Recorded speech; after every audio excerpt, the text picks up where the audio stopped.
are expected to meet this week at the Shanghai Cooperation Organization's annual summit in Uzbekistan. It would be their first meeting since Russia's unprovoked invasion of Ukraine in February. Xi and Putin reportedly plan to discuss the Kremlin's war along with other topics. Recently, Chinese leaders have signaled stronger support for Putin even as the Russians face military setbacks in Ukraine and sanctions from the West. For more of this, I want to bring in Phelim Kine. He's a China correspondent for Politico. Phelim, let's back up for a second. Leave the summit aside for the moment. I want to ask you about the complicated relationship between Russia and China and how it has switched since the Cold War and evolved. How have those roles changed? Well, you're complicated is absolutely right. And I think it's important to remember that, these two allies, they have a history of border conflicts and almost came to what both sides and the United States feared would be a nuclear conflict back in 1969. So there are a lot of tensions that really riven this relationship. But in the aftermath of the Cold War, the Chinese government really looked at the Soviet Union and what the Soviet Union's collapse and decided that's what it didn't want to what happened to it, and used the Soviet Union model as sort of like the anti-model of what it wanted to become. And what we've seen is China going from this sort of poverty-stricken developing state to becoming this economic superpower, and Russia becoming this more of a sort of a supplicant vassal state that supplies resources but is really dependent upon China for a lot of key imports of produced goods. So 50 years ago this year, President Richard Nixon made his historic trip to China to try to drive a wedge between the Beijing and Moscow. And he was able to drive that wedge. But are there any wedges left anymore? Is there anything that a U.S. president or policymakers can do to get in between that China-Russia relationship? The Russia-China relationship, to a large extent, it's more form than substance. It's transactional. And to a large extent, they are both projecting to the U.S.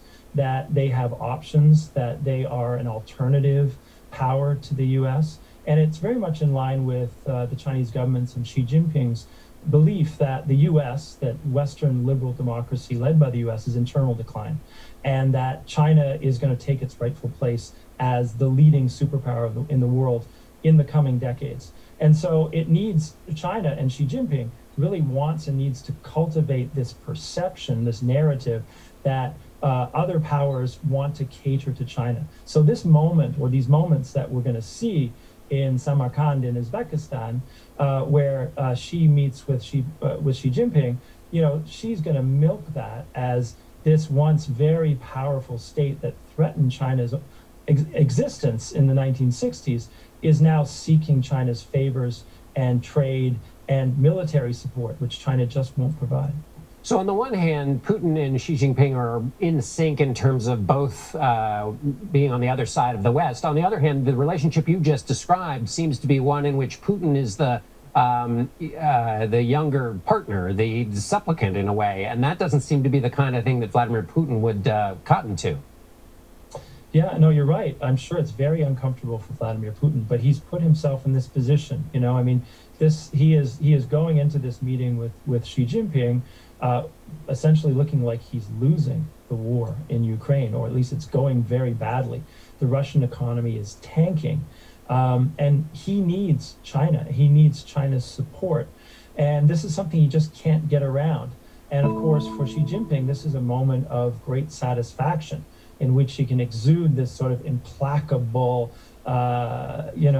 confidence on a global stage, right ahead of Xi Jinping getting a likely third term as China's paramount leader at the 20th Party Congress in Beijing next month.